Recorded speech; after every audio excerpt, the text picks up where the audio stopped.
মটোরোলার ফোনগুলো বাংলাদেশে অন্যান্য যে স্মার্টফোন কোম্পানিগুলো আছে এই কোম্পানিগুলোর সাথে সেরকমভাবে পারফর্ম না করতে পারলেও তারা কিন্তু রিসেন্টলি যে টাইমটা চলতেছে এই টাইমে কিন্তু বেশ ভালো ভালো মানের কিছু স্মার্টফোন লঞ্চ করতেছে। তো এরকমই একটা স্মার্টফোন আসতেছে মিড বাজেটের ভিতরে, মটোরোলা G23। তো এই স্মার্টফোনটা বাংলাদেশের বাজারে আসলে খুব সম্ভবত 15 থেকে 17,000 টাকার ভিতরে আসার কথা। বিশেষত এর যে স্পেসিফিকেশনগুলো আছে সেগুলো দেখে এটাই মনে হয় আর কি। তো আজকে কথা বলবো আমাদের টেক নিউজে এই মটোরোলা ফোন সম্পর্কে, এছাড়াও আরও কিছু মজাদার নিউজ থাকছে আপনাদের জন্য।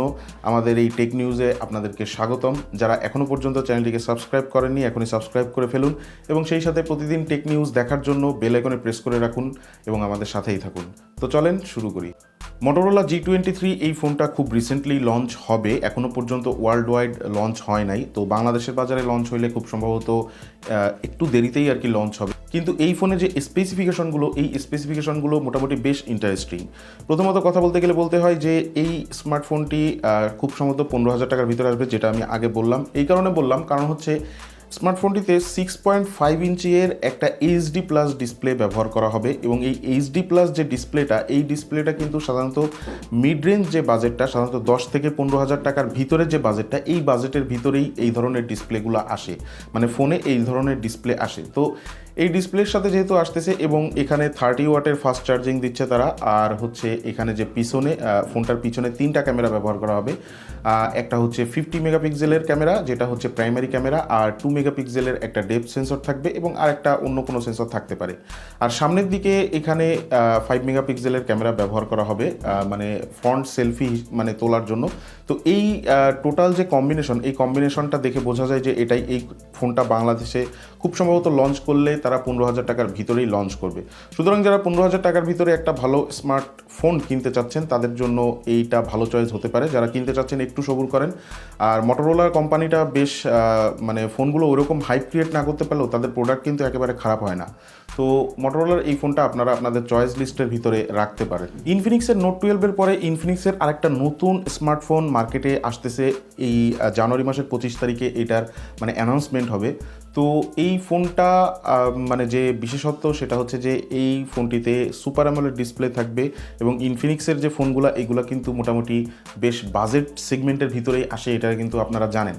তো এই যে নোট 12i যে ফোনটা লঞ্চ হবে খুব সম্প্রতি, এই ফোনটাতে কিন্তু যে স্পেসিফিকেশন সেগুলো কিন্তু মোটামুটি বেশ ভালো মানের। ডিসপ্লে হিসেবে এখানে 6.7 ইঞ্চি ফুল HD+ অ্যামোলেড ডিসপ্লে ব্যবহার করা হবে। আর খুব সম্ভবত এই ফোনটা বাংলাদেশের বাজারে আসলে 20,000 টাকার ভিতরেই আসবে। সুতরাং যারা মানে 20,000 টাকার ভিতরে ফোন কিনতে চাচ্ছেন তারা এই ফোনটার জন্য একটু ওয়েট করতে পারেন, অ্যাটলিস্ট 25 তারিখ পর্যন্ত ওয়েট করেন যে কি হয় 25 তারিখে প্রাইসটা কীরকম আসে সেটার ভিত্তিতে আপনারা ডিসিশন নিতে পারেন। আর ইনফিনিক্সের যে ফোনগুলো বর্তমানে যে ফোনগুলো আসতেছে এই ফোনগুলোর কিন্তু কোয়ালিটি আসলেও খুব প্রশংসার দাবিদার। বিশেষত তাদের যে মানে একটা স্মার্টফোনের যতগুলো সেকশন আছে প্রত্যেকটা সেকশনেই কিন্তু তারা ভালোভাবে কাজ করছে। এই ফোনটিতে টোটাল 33 ওয়াটের চার্জার দেওয়া থাকবে, মানে 33 ওয়াটের যে ফাস্ট চার্জিং সেই ফাস্ট চার্জিং সুবিধা আপনারা পাবেন। তো মোটামুটি অল ওভার ফোনের যে স্পেসিফিকেশন সেটা দেখে মনে হয় যে এটা মানে একটু হায়ার মিড রেঞ্জ সেগমেন্টের ভিতরে আসবে, খুব সম্ভবত 20,000 টাকার ভিতরেই আসার কথা। সর্বশেষ কথা বলবো যে জিনিসটা নিয়ে সেটা হচ্ছে অ্যাকচুয়ালি এটা কোনো নিউজের ভিতরে পড়বে না, কিন্তু এটা আসলে আমার পার্সোনাল পার্সপেক্টিভে আপনাদের সাথে শেয়ার করব। সেটা হচ্ছে যে আপনারা অনেকেই কিন্তু বাজারে যখন স্মার্টফোন কেনার একটা সিদ্ধান্ত নেন সেক্ষেত্রে কিন্তু অনেকেই এমন থাকে আমরা যে বাজারে রিফাবলিশড ফোনও পাওয়া যায় আবার সেকেন্ড হ্যান্ড ফোনও পাওয়া যায়। তো রিফাবলিশড ফোন সেগুলো আসলে দেখতে একটু নতুনের মতন লাগে, তো যার কারণে আমরা অনেকেই কিন্তু রিফাবলিশড ফোন কিনি এবং পরবর্তীতে যে ক্ষতির সম্মুখীন হই মানে ধরা খাই আর কি। তো এই যে রিফাবলিশড ফোন এবং সেকেন্ড হ্যান্ড ফোন এই দুইটার ভিতরে তফাৎ যেটা পার্থক্য যেটা এটা আসলে আমরা অনেকেই ক্লিয়ারভাবে ঠিক মতন জানি না। তো এইটা সম্পর্কে আমাদের চ্যানেলে খুব রিসেন্টলি আমি একটা ভিডিও নিয়ে আসবো। টিল দেন সেই পর্যন্ত আমাদের সাথেই থাকবেন, চ্যানেলটিকে সাবস্ক্রাইব করে রাখবেন। আর আপডেট যে কোনো নিউজ অথবা আপডেট যে কোনো প্রকারের ভিডিও পাওয়ার জন্য অবশ্যই বেল বাটনে প্রেস করে রাখবেন যাতে এই ধরনের ভিডিও আপনার কখনো মিস না হয়। তো সবাই ভালো থাকবেন, সুস্থ থাকবেন। আমাদের আজকের টেক নিউজ এই পর্যন্ত। ভিডিওটি কেমন লাগলো সেটা অবশ্যই আমাদেরকে কমেন্ট করে জানাবেন, আর সেই সাথে এই ভিডিওতে একটা লাইক তো মাস্ট। সবাই ভালো থাকবেন, সুস্থ থাকবেন।